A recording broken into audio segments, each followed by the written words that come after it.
It was supposed to be a shift like any other stitches fevers the occasional drunk. But when the back door of that run-down clinic was kicked open at 3 a.m., Dr. Delwyn Jenkins didn't just see a patient. She saw a death sentence walking. He was bleeding out, flanked by men with guns who looked like they'd kill her just for blinking the wrong way. She saved his life that night, trembling hands and all. She thought that was the end of it. She was wrong, because hours later, in a penthouse overlooking the city skyline, the most feared man in Chicago opened his eyes and gave a single terrifying order: "Bring me that woman." This is the story of how a surgeon saved a monster and how he burned the world down to keep her. The fluorescent lights of the St. Jude's Community Clinic on Chicago's South Side hummed with an irritating insect-like buzz that usually drove Dr. Delwyn Jenkins insane. Tonight, however, she was too exhausted to hear it. It was 2:45 a.m. on a rainy Tuesday. The waiting room was empty, save for a homeless man named old Mr. Henderson, sleeping off a fever in the corner. Delwyn rubbed her temples, staring at the pile of overdue bills spread out on the scuffed laminate desk. Student loans, rent.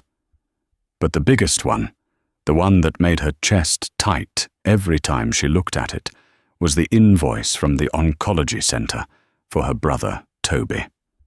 The insurance cap had been hit weeks ago. Now she was moonlighting at this off-the-books clinic just to keep his treatment going for another month. "Just 2 more shifts," she whispered to herself, taking a sip of lukewarm coffee. "Just get through the week." The sound of tires screeching on the wet asphalt outside shattered the silence. It wasn't the siren of an ambulance. It was the heavy, aggressive roar of engines. SUV engines. Before Delwyn could stand the heavy steel door at the back of the clinic, the one reserved for deliveries burst open with a crash that shook the walls. 3 men stormed in. They were soaked in rain, wearing expensive leather jackets that looked out of place in this neighborhood. But it was the man they were dragging between them that froze the blood in Delwyn's veins. He was tall, broad-shouldered, and losing blood fast. A dark crimson stain was spreading rapidly across the white dress shirt, clinging to his torso. His head hung low black hair, plastered to his forehead, with sweat and rain. "We need a doctor," one of the men shouted. He had a thick neck and a scar running through his eyebrow. He leveled a gun at Delwyn's chest. "Now!" Delwyn's instincts as a trauma surgeon kicked in, overriding the primal fear screaming at her to run. She raised her hands, palms open. "I'm a doctor. Put him on the table." Gently.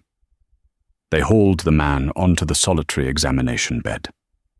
The metal groaned under his weight. As he lay back, the injured man groaned a low, guttural sound of agony. Delwyn moved quickly, snapping on a pair of latex gloves.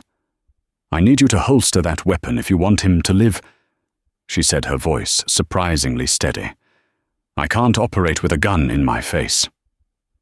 The scarred man hesitated, looking at his bleeding boss, then tucked the gun into his waistband. "If he dies, you die. You understand?" "Understood," Delwyn said, ripping open the man's shirt. It was a gunshot wound, abdominal, through and through, missing the spine by inches, but he was losing arterial blood. "I need to stop the bleeding. I need clamps and gauze." "Now!" She barked orders at the gangsters, as if they were first-year interns. Surprisingly, they obeyed, handing her the supplies from the crash cart. As she pressed the gauze into the wound, the patient's eyes flew open. They were grey. Not the soft grey of a cloud, but the hard, cold grey of steel. He looked at her, his vision swimming, but his focus locked onto her face. He didn't scream. He didn't beg. He just watched her. "I have to cauterize this vessel," Delwyn said, grabbing a portable cautery pen. We don't have general anesthesia here, just local lidocaine. This is going to hurt like hell." The man's hand shot out, gripping Delwyn's wrist with a strength that shouldn't have been possible for someone who had lost 2 pints of blood. His grip was like iron. "Do it," he rasped. His accent was faint, but distinct. Russian. Delwyn injected the lidocaine around the wound, but she knew it wouldn't touch the deep pain. She met his eyes. "Breathe through it." She went to work. The smell of burning flesh filled the small room. The gangsters turned away, looking green, but the man on the table didn't make a sound. His jaw clenched so hard, Delwyn thought his teeth might shatter, and sweat poured off him, but he remained silent. He just kept staring at her, analyzing her, memorizing her face as she saved his life. 20 minutes later, the bleeding was stopped, and the wound was stitched closed. Delwyn stepped back, her scrub top soaked in sweat. She stripped off her bloody gloves.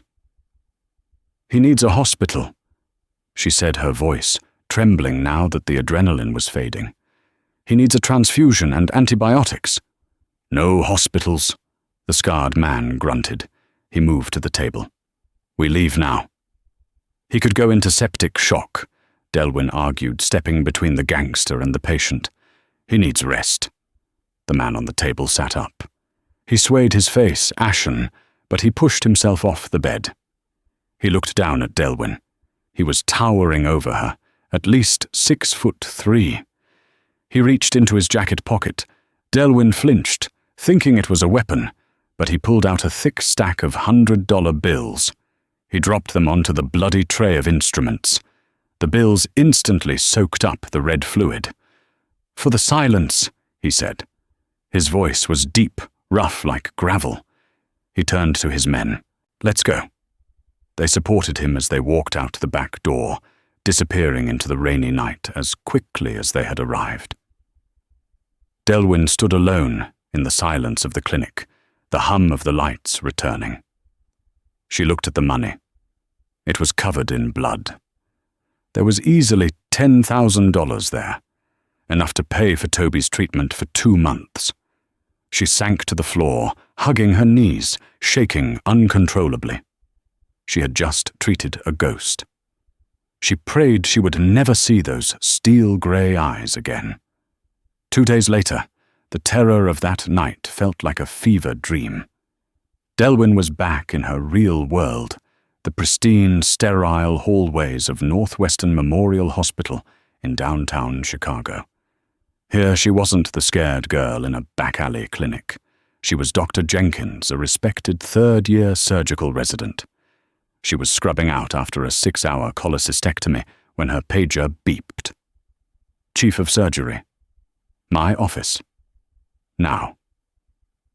Delwyn frowned. She tossed her mask into the bin and hurried toward the elevators. Had she made a mistake? Was this about the extra shifts she was picking up? When she reached the chief's office, the secretary didn't look up. "He's expecting you, Dr. Jenkins."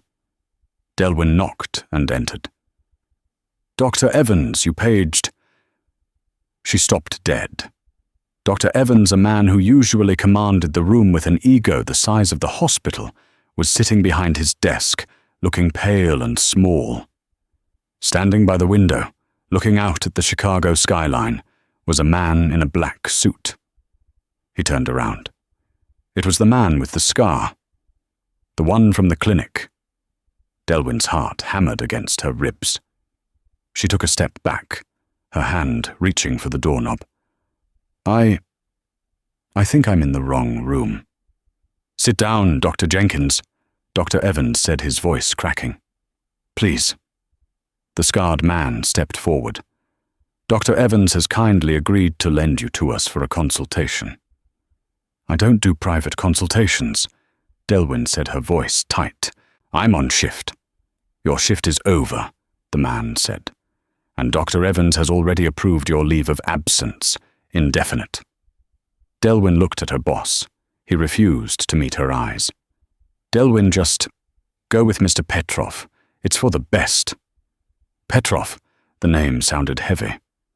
I'm not going anywhere with you, Delwyn said, finding her spine. I'm calling security. Dmitri Petrov smiled, but it didn't reach his eyes. You have a brother, Tobias Jenkins. Room 402 at the Children's Oncology Ward, right? He's responding well to the chemo, but his immune system is fragile. The air left Delwyn's lungs. If you touch him... We haven't touched him, Dmitri said calmly. In fact, we just paid his medical bills. In full. For the next year. Delwyn stared at him, stunned. What? My employer is a man who pays his debts, Dmitri said. You saved a life. He returned the favor. But now he requires your services again. And he doesn't like to ask twice. He gestured to the door. The car is waiting. Delwyn looked at Dr. Evans, who was now pretending to read a file. She realized she had no choice. They knew where Toby was. They knew everything. She walked out of the office, Dmitri flanking her like a warden. They took the service elevator down to the loading dock where a sleek, black, armored Maybach was waiting. The drive was silent. They drove north toward the Gold Coast, the wealthiest neighborhood in Chicago. The car pulled into the underground garage of a glass skyscraper that pierced the clouds. They took a private elevator. There were no buttons. It operated on a key card Dmitri held. The numbers climbed higher and higher until they hit the penthouse floor. The doors slid open, revealing a sprawling living space that looked more like a museum than a home. Floor-to-ceiling windows offered a panoramic view of Lake Michigan. Modern art hung on the walls, but the center of the room was dominated by a large, dark leather sofa. And there he was. Nikolai Volkov sat on the sofa, a tumbler of amber liquid in his hand. He was wearing a fresh white shirt, unbuttoned at the top, revealing the top of the bandage Delwyn had applied 2 nights ago. He looked better. Color had returned to his face, but the dangerous aura around him was even more potent now that he wasn't bleeding out. He set the glass down as Delwyn entered. He didn't stand. He just watched her with those predator eyes. "Dr. Jenkins," he said. His voice was smoother now, a rich baritone that vibrated in the large room. "Thank you for coming." "I was kidnapped," Delwyn snapped, crossing her arms to hide the fact that her hands were shaking. "And you threatened my brother." "I secured your brother's future," Nikolai corrected. He gestured to the chair opposite him. "Sit." "I'll stand." Nikolai's lips twitched, almost a smile. "Stubborn? I like that. It explains why you refuse to let me die when any other sane person would have run out the door." "I'm a doctor," Delwyn said. "I took an oath." "To do no harm," Nikolai quoted. He leaned forward, resting his elbows on his knees. "I have a proposition for you, Delwyn. Can I call you Delwyn, Dr. Jenkins?" "Dr. Jenkins," he conceded. "As you can imagine, men in my line of work, we have occupational hazards. Gunshots, knife wounds, burns. Going to a hospital invites police. Police invite questions. I don't like questions."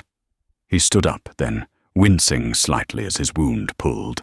He walked toward her, closing the distance until she could smell his cologne, sandalwood, and expensive tobacco. "I need a personal physician," Nikolai said softly. "Someone on call 24/7. Someone who can keep her mouth shut and her hands steady.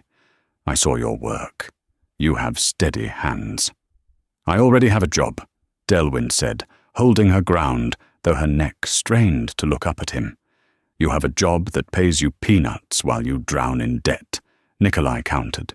"I'm offering you a position that pays 5 times your current salary, plus full coverage for your brother's treatment. Any specialist anywhere in the world. I can make it happen." The offer hung in the air. It was the answer to every prayer she'd whispered in the dark for the last 3 years. Toby could get the experimental treatment in Switzerland. He could live. But the cost. "And what happens if I refuse?" Delwyn asked quietly. Nikolai stepped closer. He reached out his fingers, grazing a loose strand of hair near her temple. His touch was electric, terrifying and strangely gentle. "You won't refuse," Nikolai whispered, "because you are a healer, Delwyn, and you can see that this city is bleeding. I'm the only one holding the stitches together." He stepped back, his face hardening again. "But let's be clear. Once you say yes, you belong to the Volkov Bratva. There is no quitting.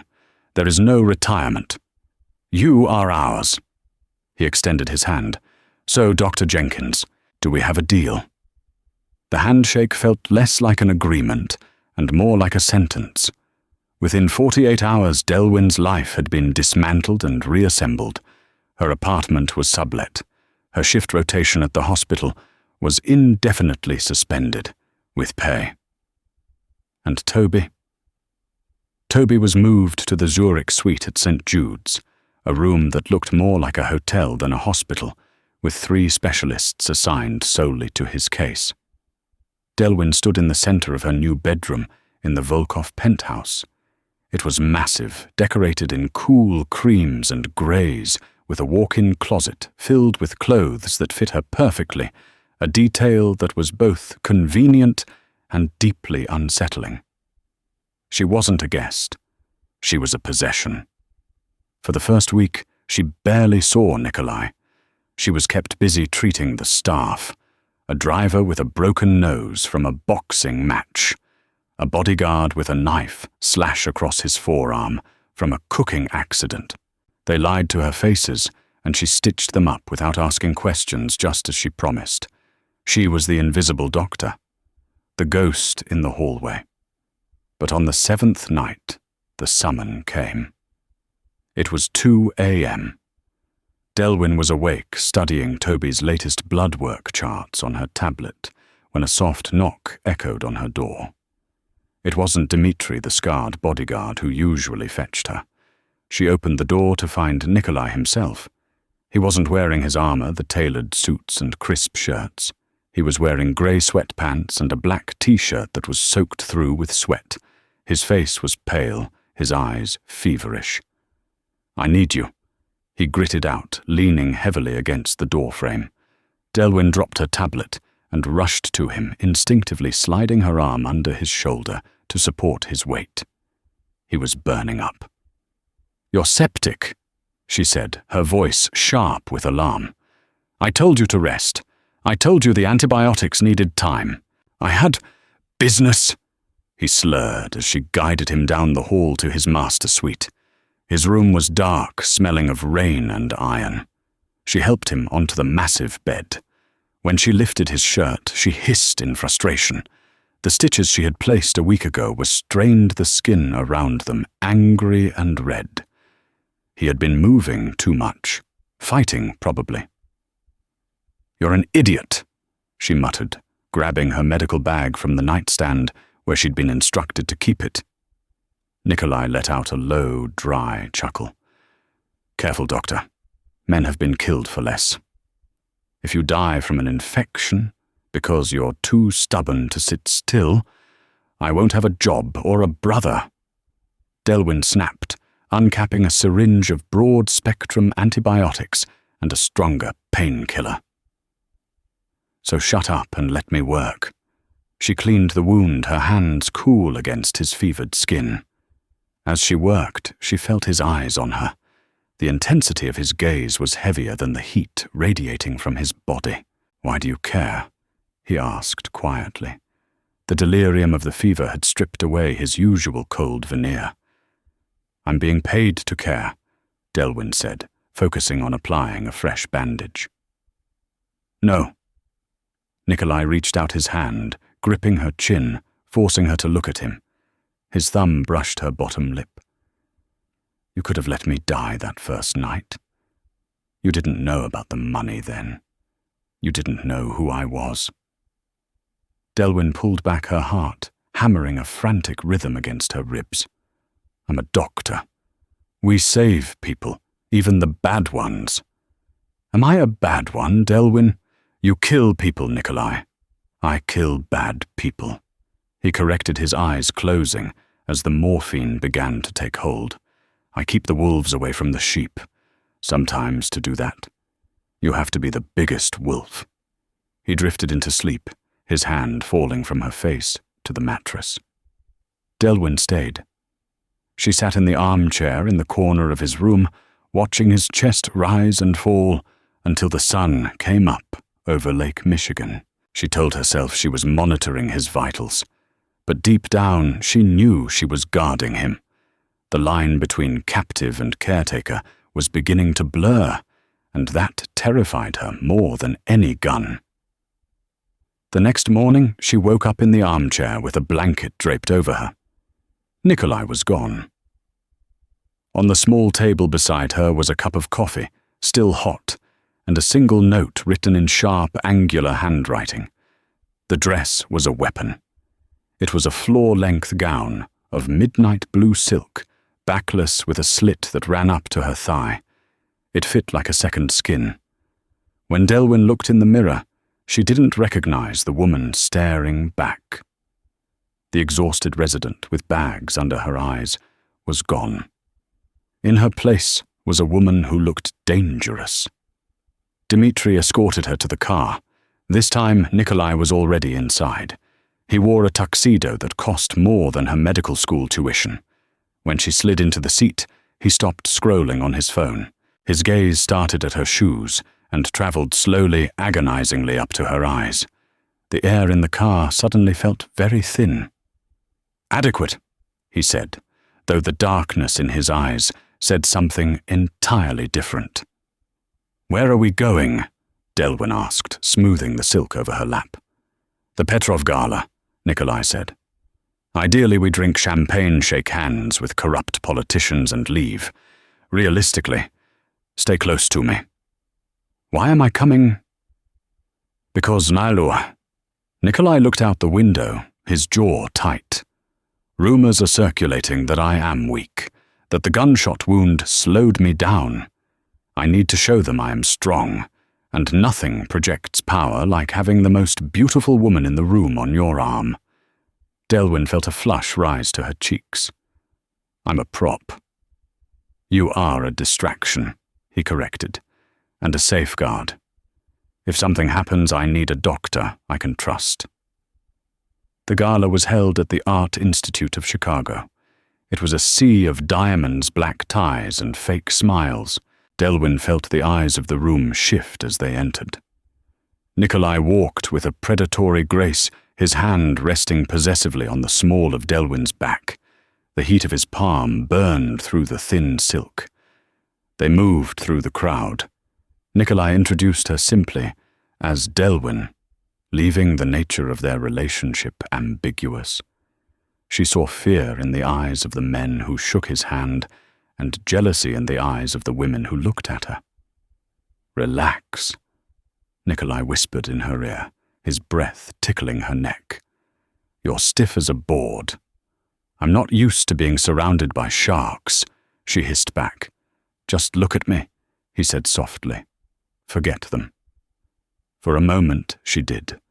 They were dancing a slow waltz. Nikolai moved with surprising elegance. Held close to him, Delwyn could smell the sandalwood and gunpowder. She felt safe, enveloped in his strength. It was a seductive illusion. Then the illusion shattered. A man approached them as the music faded. He was older, with silver hair and a smile that didn't reach his cold, dead eyes.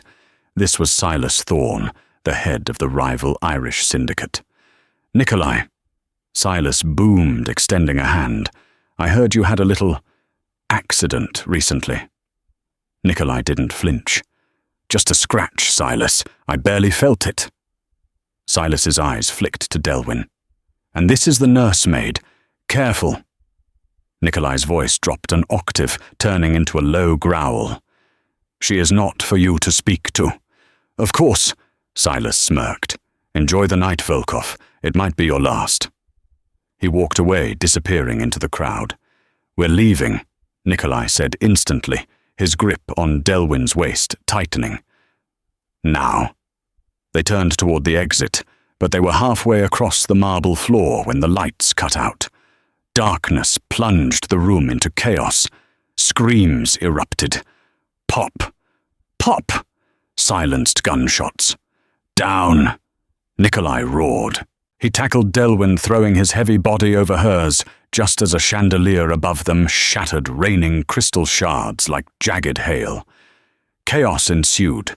Muzzle flashes lit up the dark like strobe lights. Nikolai pulled a gun from his tuxedo jacket. Delwyn hadn't even known he was carrying it. He fired 2 shots into the darkness. "Can you run?" he yelled over the screaming crowd. "Yes." "Move toward the kitchen." They scrambled through the panicked mob. Nikolai was a shield, shoving people aside, firing with terrifying precision at shadows that were moving to intercept them. They burst through the double doors into the industrial kitchen. "Dmitri is bringing the car around back," Nikolai said, holstering his weapon. He checked Delwyn, his hands running over her arms and shoulders. "Are you hurt? Did you get cut?" "I'm fine," Delwyn panted, her heart racing. "Nikolai, your shoulder." His white shirt was staining red. Not the stomach this time. The shoulder. A graze. "It's nothing." He dismissed it. Suddenly the service door at the back of the kitchen swung open. It wasn't Dmitri. It was a young man, a waiter, shaking violently, holding a pistol. He pointed it straight at Nikolai. He said he'd pay off my debts. The boy stammered, tears streaming down his face. He said just 1 shot. Nikolai didn't move. He didn't raise his gun. He just stared at the boy. Silas sent a child to do a man's job. "Don't move," the boy screamed, his finger tightening on the trigger. Delwyn saw the boy's eyes darting. He was going to shoot. He was terrified, and terrified people were unpredictable. "Wait." Delwyn stepped in front of Nikolai. "Delwyn, no!" Nikolai roared, reaching for her.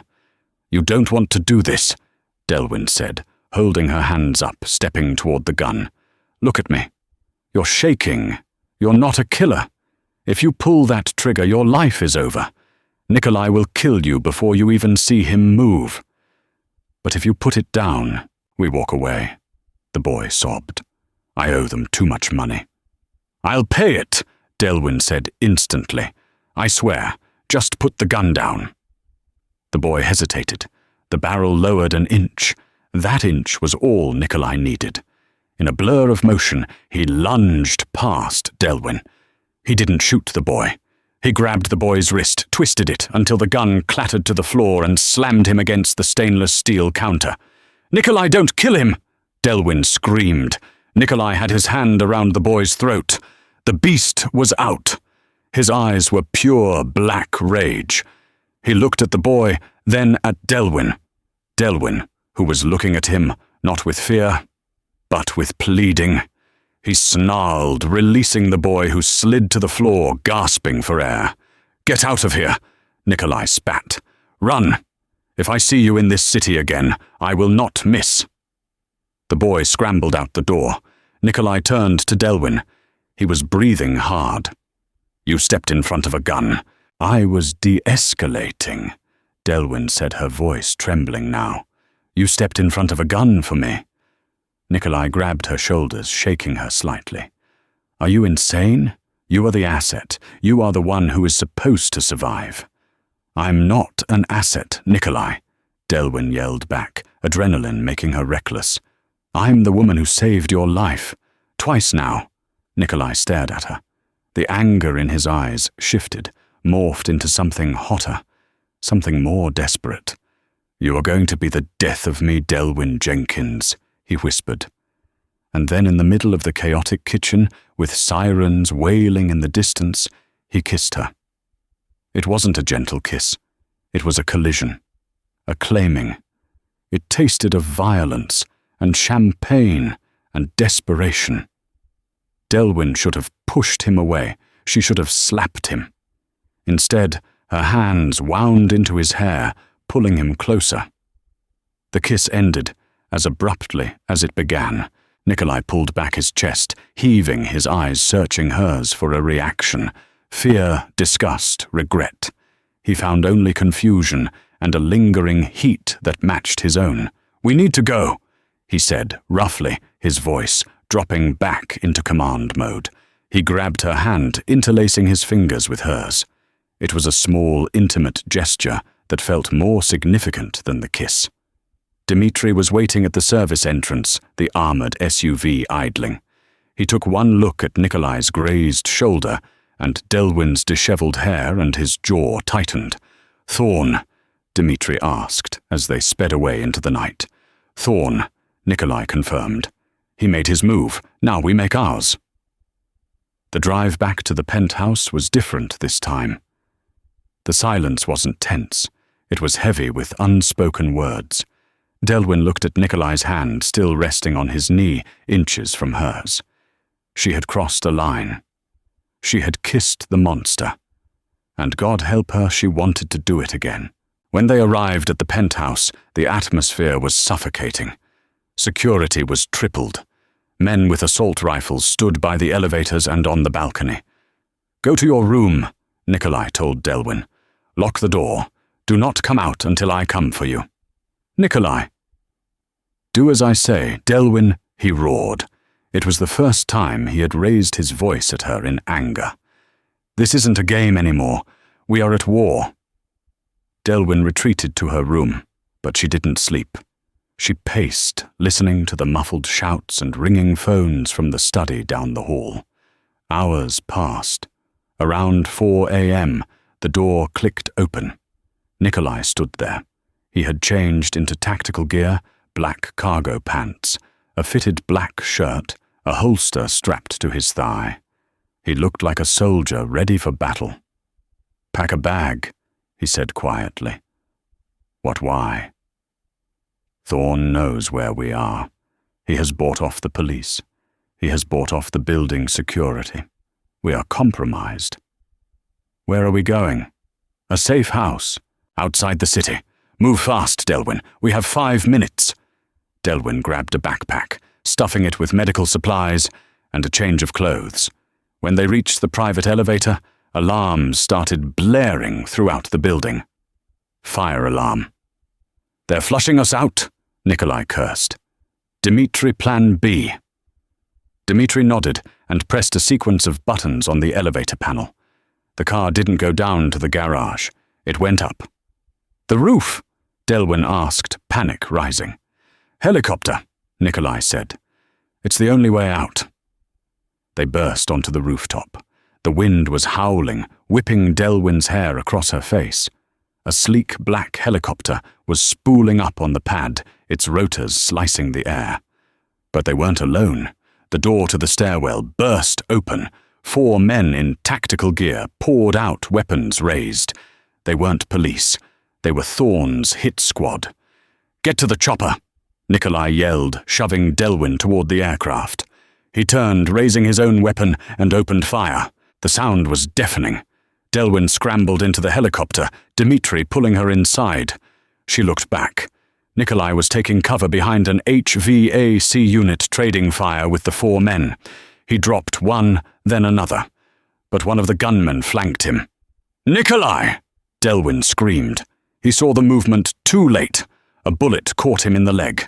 He went down. "Go!" Nikolai shouted at the pilot, waving his hand. "Take off!" "No!" Delwyn lunged for the door, but Dmitri held her back. "We can't leave him. He gave an order!" Dmitri yelled, though he looked torn. "I don't care!" Delwyn broke free from Dmitri's grip. She didn't think. She jumped out of the helicopter. She hit the gravel roof, hard, scraping her palms. She scrambled up and ran toward Nikolai. "Delwyn!" Nikolai looked at her with pure horror. "What are you doing?" "Saving your ass again," she yelled, sliding in next to him behind the metal unit. Bullets sparked off the steel above their heads. "You are the most stubborn woman I have ever met," Nikolai growled, reloading his clip. "Shut up and shoot," Delwyn said, grabbing his spare magazine from his vest and handing it to him. Dmitri, seeing Delwyn jump, had forced the pilot to hold. He laid down, suppressing fire from the helicopter door with a submachine gun. Under the cover of Dimitri's fire, Nikolai grabbed Delwyn. "On 3, he said, grimacing in pain as he put weight on his injured leg. 1, 2, 3. They ran. It was 20 yards to the chopper. It felt like a mile. Bullets whizzed past them. Delwyn felt the wind of one passing her ear. They dove into the cabin. "Go, go, go!" Dimitri screamed. The helicopter lurched upward, just as the remaining gunmen reached the pad. Bullets pinged off the underbelly of the aircraft, but they were rising fast. The city of Chicago fell away beneath them, a grid of golden lights. Delwyn collapsed against the seat, gasping for air. She looked at Nikolai. He was clutching his thigh. Blood was seeping through his fingers. "You came back," he said, staring at her as if she were an alien species. "You had a way out. You could have been free." "I told you," Delwyn said, ripping the fabric of his pant leg to inspect the wound. "I don't leave my patients." Nikolai leaned his head back, closing his eyes. A small, incredulous smile touched his lips. "I think I'm in trouble, Dimitri." Dimitri looked back from the cockpit. "Boss, I think I'm falling in love with the doctor." The safe house was a fortress disguised as a log cabin, hidden deep in the forests of northern Wisconsin. It was miles from civilization, surrounded by snow-covered pines and silence. For 3 days, it was just the 3 of them. Dimitri patrolled the perimeter. Delwyn and Nikolai were inside. The gunshot to his leg was a flesh wound, painful, but it missed the bone and artery. Delwyn stitched him up on the kitchen table, the fire crackling in the hearth. This time there was no hostility, no threats, just a quiet intimacy that terrified Delwyn more than the gunfire. She was changing his dressing on the 3rd evening. Nikolai was sitting on the edge of the bed, watching her hands. "Why did you become a doctor?" he asked. "My mother," Delwyn said quietly, not looking up. "She died of cancer when I was 12. I wanted to be able to fix things, to stop people from leaving." Nikolai was silent for a moment. "My father was killed in front of me when I was 10, he said. "He wasn't a good man, but he was my father. I didn't want to fix things. I wanted to make sure no one could ever take anything from me again." He reached out, tucking a strand of hair behind her ear. "But I failed. I have nothing that matters." "You have an empire," Delwyn said. "You have money. Power." "Ash," Nikolai said. "It's all ash until you walked into that clinic." He cupped her face. This time Delwyn didn't pull away. She leaned into his touch.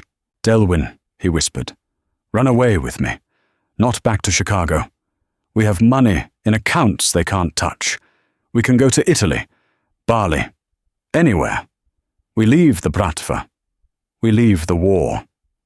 "You can't leave," Delwyn said softly. "You said it yourself. There is no retirement." "For you, I would burn it all down," Nikolai said. "I would walk away. Toby can come with us. We can be a family." A family. The word hung in the air, dazzling and impossible. For a moment, Delwyn let herself believe it. A life without fear. A life with this man who, beneath the monster, was just a broken boy trying to protect what was his. She kissed him. It was slow, tender, a promise. "Okay," she whispered against his lips. "Let's go." Nikolai smiled a real smile, one that reached his eyes. He pulled her onto the bed, wrapping his arms around her. For the first time in years, Delwyn slept soundly. But peace is a fragile thing in a violent world.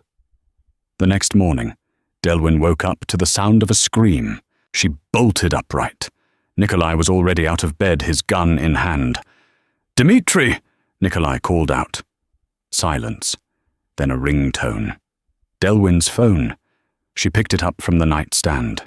It was a video call. Unknown number. She answered. The screen flickered to life. It showed a hospital room, a familiar room, the Zurich suite at St. Jude's. And there, sitting in a chair next to Toby's bed, was Silas Thorne. He was holding a stuffed bear in one hand and a pistol in the other. Toby was asleep, oblivious. "Good morning, Dr. Jenkins." Silas smiled. "It seems you've been hard to reach." Delwyn's blood turned to ice. She couldn't breathe. "Don't you touch him. If you touch him, I'll kill you." "Strong words." Silas chuckled. "Nikolai, I know you're listening." Nikolai stepped into the frame, his face a mask of cold fury. "Let the boy go, Silas. This is between us." "It was between us," Silas said, "until you stole my territory, until you humiliated me at the gala. Now it's about taking everything you love." He cocked the gun, pressing the barrel against the sleeping boy's temple. "Come back to Chicago, Nikolai. Come alone, to the old shipyard, warehouse 4. Midnight tonight. If I see anyone else, police Dmitri, your men, the boy dies." "I'll be there," Nikolai said. "And bring the doctor," Silas added. "I think she might want to say goodbye to her brother." The screen went black. Delwyn dropped the phone. She fell to her knees, a guttural sob ripping from her throat. Nikolai knelt beside her. He didn't offer empty comforts. He didn't tell her it would be okay. "Get up," he said, his voice hard as steel. Delwyn looked at him through her tears. "We are not going to Italy," Nikolai said, pulling her to her feet. "We are going back to hell." He walked to the closet and pulled out a duffel bag. He unzipped it, revealing an arsenal. He tossed a Kevlar vest to Delwyn. "Put it on." "Nikolai," he said, "come alone. If we fight, he'll kill Toby." Nikolai turned to her. He strapped a holster to his chest. His eyes were no longer grey. They were black, the eyes of the devil himself. "Silas thinks he has won because he has a hostage," Nikolai said calmly. "He thinks I am a man who negotiates." He walked over to her, gripping her shoulders. "He forgot who I am. I am the Volkov. I don't negotiate with terrorists. I exterminate them." "He has my brother," Delwyn whispered. "And I have you," Nikolai said. "And I promise you, Delwyn, by the time the sun rises tomorrow, Silas Thorne will wish he had never been born." He grabbed his assault rifle. "Let's go get your brother." The shipyard was a graveyard of rusted metal and forgotten industry. Warehouse 4 loomed like a beast in the darkness, its corrugated iron sides rattling in the freezing wind off the lake. Nikolai stopped the car at the gate. He turned to Delwyn. The tactical gear was gone, replaced by his signature black suit. He looked like he was going to a funeral. "Listen to me," he said, his voice low and urgent. "When we go in there, you are not a doctor. You are not my lover. You are a hostage. Do you understand? You scream, you cry, you beg him to let you go." "I can't act like I hate you," Delwyn whispered, her hand gripping his arm. "You have to," Nikolai said, "because Silas enjoys fear. If he thinks you are weak, he will ignore you. And if he ignores you, you stay alive." He reached under his seat and pulled out a small, snub-nosed revolver. He pressed it into her hand. "Hide this. Only use it if I go down. If I fall, you put 2 bullets in Silas's chest and you run. Don't look back." Delwyn tucked the cold metal into the waistband of her pants, hiding it beneath her coat. "I'm not leaving you. Let's hope it doesn't come to that." They walked into the warehouse. The air inside smelled of diesel and damp rot. In the center of the vast, empty space, under the glare of a single hanging halogen, light sat a wooden chair. Toby was tied to it. He was awake now, his eyes wide with terror tape over his mouth. Standing behind him was Silas Thorne, flanked by 6 armed men. Silas smiled as they approached the expression cutting through his silver beard like a jagged scar. "Punctual," Silas said. "I admire that." "Let him go." Nikolai's voice echoed in the cavernous space. He stopped 10 paces away, holding his hands up to show he was unarmed. "I'm here. That was the deal." "The deal has changed," Silas sneered. He pressed the barrel of his gun against Toby's shoulder. Delwyn flinched, a small cry escaping her lips. "Ah, the good doctor." Silas looked at Delwyn. "Come here, my dear. Check your brother. Make sure he's still whole." "Delwyn, stay back," Nikolai warned. "No, let her come." Silas cocked the hammer. "Or I start removing pieces." Delwyn looked at Nikolai. He gave a microscopic nod. She ran forward, falling to her knees beside Toby. She ripped the tape off his mouth. "Delwyn," Toby sobbed. "I'm scared." "It's okay, T," she whispered frantically, checking him for injuries. "I'm here. I've got you." "Touching reunion," Silas spat. He looked at Nikolai. "Now, Volkov, on your knees." Nikolai didn't move. He stood like a statue, his eyes locked on Silas. "You want my territory. Take it. You want my money. It's yours. But let them walk out of here." "I don't just want your things." "Nikolai," Silas said, stepping away from the chair and walking toward him. "I want your legend. I want everyone to know that the great Volkov died on his knees like a dog." He raised his gun, aiming it at Nikolai's forehead. "Kneel!" Silas screamed. Slowly, agonizingly, Nikolai lowered himself to one knee. He looked at Delwyn. His eyes weren't fearful. They were apologetic. "Goodbye, Nikolai." Silas grinned. Click. The lights in the warehouse didn't just go out. They exploded. From the catwalks high above, a suppressed rifle coughed 3 times. Thwip, thwip, thwip. 3 of Silas's men dropped before they could even raise their weapons. Dmitri. He hadn't been missing. He had been hunting. "It's a trap!" Silas screamed, firing blindly into the darkness. Nikolai didn't freeze. He lunged. He didn't go for cover. He went for the kill. He tackled Silas, driving his shoulder into the older man's gut. They crashed onto the concrete floor, a tangle of limbs and fury. "Delwyn, get down!" Nikolai roared as he punched Silas in the face. The remaining henchmen opened fire. Bullets chewed up the concrete around Delwyn and Toby. Delwyn didn't cower. She grabbed the pocket knife from her boot, her medical shears, and slashed the ropes binding Toby's hands. "Run, Toby, run to the exit!" she screamed, shoving him toward the shadows. "Delwyn." Toby hesitated. "Go!" She turned back. Nikolai was losing. Nikolai. He was younger and stronger, but he was injured. His leg wound had reopened blood, soaking his trousers. Silas had pinned him down and was reaching for a discarded gun. Delwyn didn't think. She remembered the weight of the revolver in her waistband. She drew the gun. Her hands were shaking, but her mind was crystal clear. She remembered the anatomy charts, the position of the heart, the lungs. "Hey!" she screamed. Silas looked up surprised to see the trembling doctor standing 10 feet away with a gun. "You stupid bitch!" Silas sneered, raising his weapon toward her. Delwyn fired. She didn't close her eyes. The recoil jarred her arm. The bullet didn't hit his chest. It hit his neck, the carotid artery.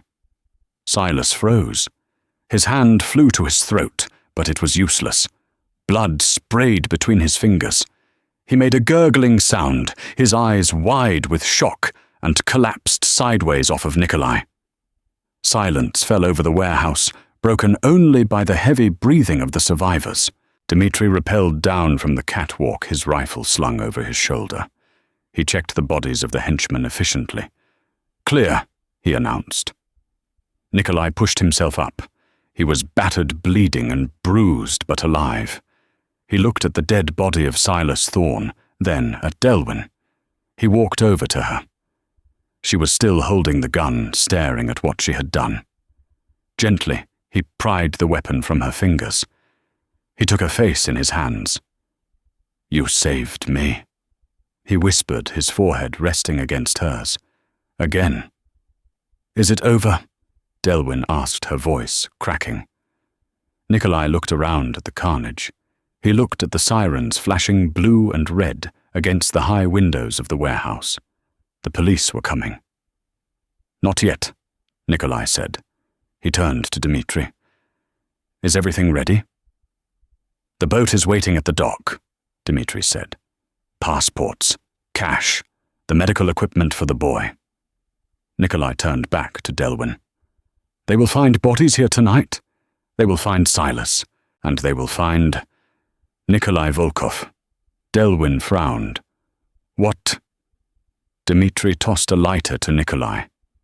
Nikolai walked over to a stack of oil drums near the wall. He kicked them over the fuel, spilling across the floor, pooling around Silas and the dead men. He pulled a signet ring off his finger, the ring that marked him as the boss, and tossed it into the puddle of oil. "Nikolai Volkov dies tonight," he said, looking at Delwyn. "He has to. It's the only way we are free. The Bratva won't hunt a ghost." He flicked the lighter and dropped it. The flames roared to life, a wall of fire separating them from their past. "Come." Nikolai held out his hand. "Nick is waiting for you." Delwyn took his hand. They ran out the back exit, grabbing Toby, who was waiting by the heavy steel doors. They sprinted to the end of the dock where a sleek speedboat was idling.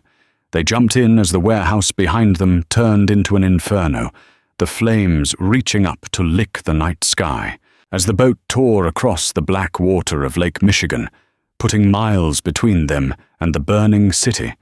Nikolai put his arm around Delwyn and Toby.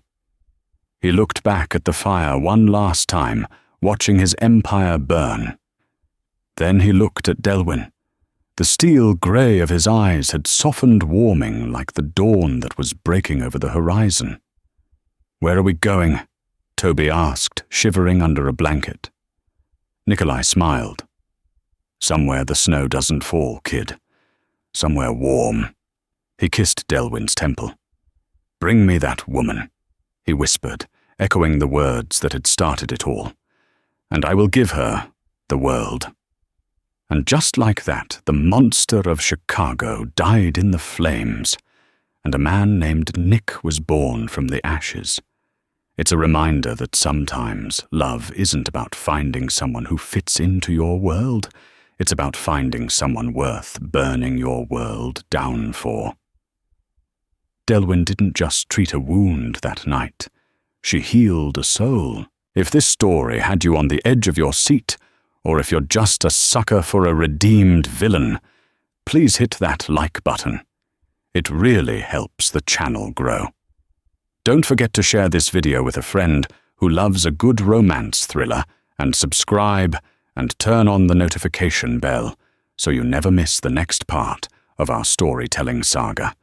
Thanks for listening, and I'll see you in the next story.